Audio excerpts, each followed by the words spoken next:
Hiện tại ngay bây giờ những cái chỗ mà chích thuốc ngừa của trên nước Mỹ càng ngày thì càng đông hơn, càng ngày càng nhiều người tới chích hơn. Ngay bây giờ có nhiều phụ trổ của tiểu bang đó, họ kêu gọi là chính phủ giống như hãy gửi thuốc ngừa tới để cho họ chích cho nhiều người nữa đó.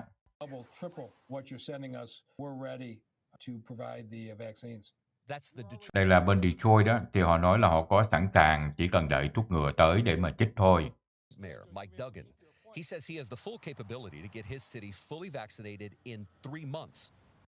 Theo ông sếp ở chỗ này, ông nói cho biết có sẵn sàng để có thể chích thuốc ngừa cho tất cả mọi người ở trong tiểu bang của ổng trong vòng 3 tháng thôi là xong.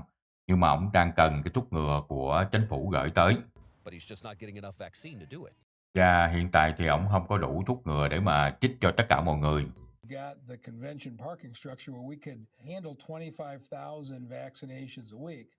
Và cái chỗ giống như cái convention center này kia, ông có thể là chích ngừa cho tổng cộng là 25.000 người trong một tuần nếu mà có thuốc ngừa liên tiếp.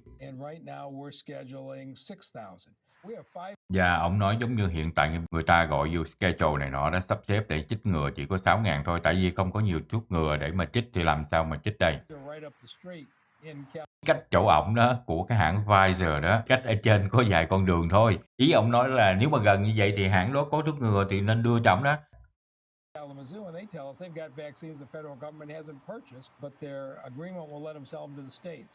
Khi mà ổng tới ngay hãng Pfizer, ổng hỏi, đúng là hãng Pfizer nói là họ ngay con đường gần cho ổng mà, ở đây đang rất là cần thuốc ngừa, thì ổng lại đó ổng hỏi, vậy tụi bay có bán thuốc ngừa không? Thì họ mới nói cho biết là thật sự là họ không được quyền bán cho tiểu bang ngay bây giờ, tại vì liên bang đang nói sẽ mua những cái thuốc ngừa của họ để mà phân phát cho trên tiểu bang, cho nên không có bán cho tiểu bang. Ổng nói giống như bây giờ đang cần, tiểu bang tôi đang cần, mà bán thì họ không chịu bán. Còn mà nói đợi liên bang phát free cho chừng nào mới phát đây, giống như đợi nữa, cái gì cũng đợi hoài thì nó chậm trễ, càng đợi thì mỗi ngày số người càng chết đó. So far, only 22 states and the District of Columbia have used more than half of the doses they've received. Hiện tại ngay bây giờ có 22 tiểu bang cộng vô luôn là District of Columbia đã xài phân nửa cái số thuốc ngừa hiện tại đang có. But remember, both the Pfizer and Moderna vaccines require 2 shots.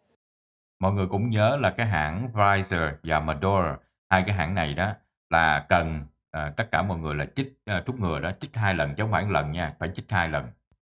And to make sure they have that second shot set aside, some officials are halting new vaccinations. Và đây là có nhiều cái chỗ đó của tiểu bang đó, họ sợ là họ không có đủ thuốc ngừa để chích cho lần thứ hai, cho nên họ chỉ chích lần thứ nhất thôi, cái lượng bao nhiêu đó rồi họ giữ lại, có gì để họ chích cho lần thứ hai nữa.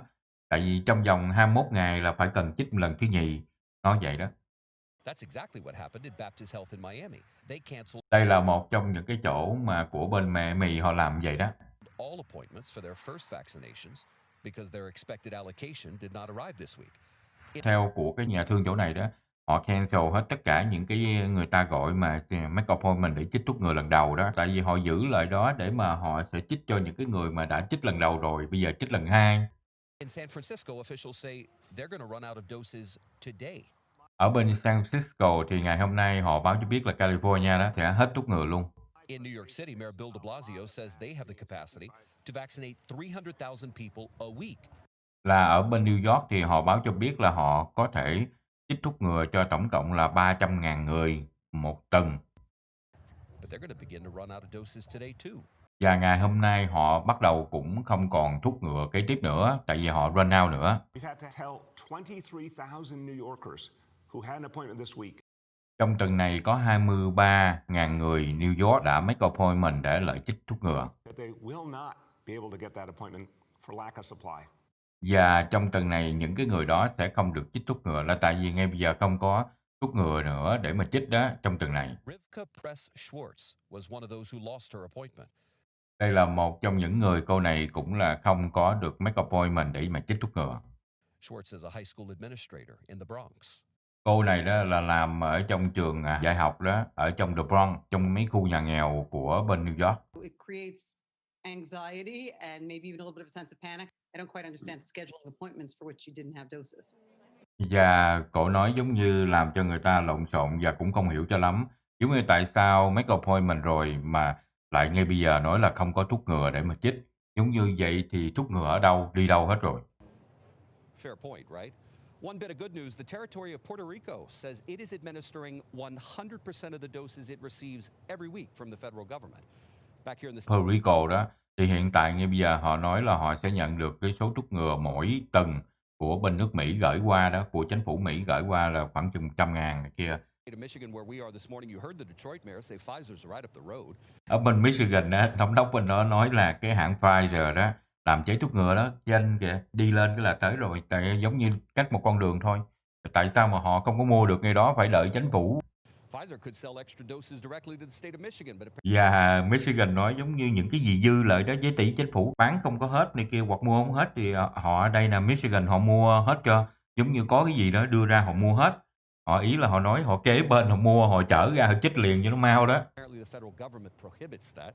Và theo luật lệ của chính phủ liên bang thì họ không có cho hãng Pfizer bán riêng cho cái tiểu bang như vậy.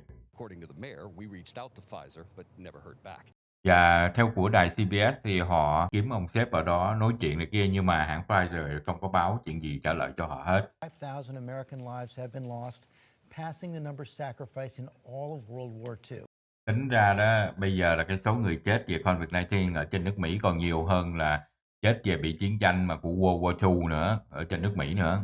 The CDC now says the total climb past 500,000 next month, which is why President Theo CDC họ báo cho biết là có thể qua tới tháng sau đó, cái số người sẽ chết trở thành là 500.000 người luôn đó. Biden is announcing urgent new action today. Ngày hôm nay là ông Joe Biden, ông thấy gì ông đưa ra cái urgent news đó, phải cần làm cái gì ngay lập tức đó. With Johnson is at a mass vaccination site in New York in Morning West. Đây là của đài họ có mặt ở bên New York. Chỗ này là cái chỗ chích thuốc ngừa rất là lớn ở New York hiện tại ngày hôm nay. George, good morning to you. The Biden administration takes over on one of the deadliest days of the pandemic. Trong lúc này đó, của ông Joe Biden took over, hiện tại bây giờ COVID-19 đang tăng lên rất là nhiều, rất là nặng ở trên nước Mỹ. Nearly 4,400 lives lost in the U.S. Trong vòng 24 tiếng đồng hồ vừa qua, số người chết về COVID-19 ở trên nước Mỹ có 4.377 người. just 24 hours, and all of this only adding to the sense of urgency in the vaccine rollout. Here Ngay bây giờ đó, số người chết càng ngày càng nhiều như vậy cũng đang cần thiết là đưa ra thuốc ngừa càng nhiều càng tốt ngay bây giờ. in New York, Governor Andrew Cuomo Và ở New York thì cũng đang rất là cần thuốc ngừa.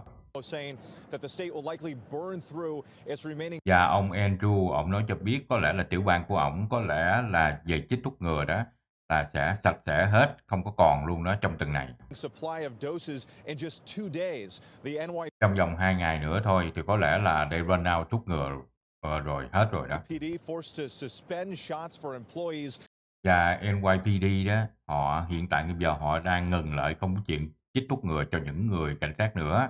Tại vì để cho những cái người khác chích, những người trên 65 tuổi này kia chích, chứ nếu không thì không có đủ thuốc ngừa đó. and the city says 23,000 vaccination appointments had to be postponed. Bên New York họ báo cho biết có 23.000 người đã make appointment đã chích thuốc ngừa, hiện tại phải ngừng lại tại vì không còn thuốc kế tiếp nữa. Moderna and Pfizer are reportedly producing nearly 10 million doses. Và Moderna và Pfizer họ báo cho biết là họ sẽ làm ra khoảng cái chừng 10 million đó, thuốc ngừa. Weekly nationwide, as Và mỗi tuần như vậy ở trên nước Mỹ. about 1 million people are getting the shot per day. That's now Và theo hiện tại bây giờ số người mà được chích thuốc ngừa mỗi ngày đó thì khoảng chừng 1 million người ở trên nước Mỹ.